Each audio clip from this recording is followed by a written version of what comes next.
Buonasera e ben ritrovati con il TG Flash di New Sicilia, di seguito i titoli più importanti del pomeriggio. Colpita al volto da un proiettile una ragazza di 18 anni nel quartiere di Nesima a Catania. Pare che la giovane si fosse affacciata al balcone per prendere aria.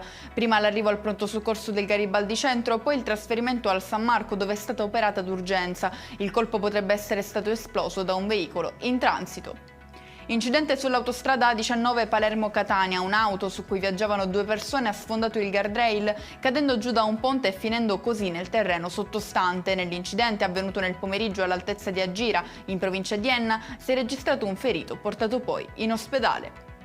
Dramma a Pedara, in provincia di Catania, dove due persone, rispettivamente zio e nipote, sono state azzannate da due Rottweiler. I cani sarebbero fuggiti da una villetta vicina. Tra le vittime dell'aggressione c'è un bambino di 11 anni.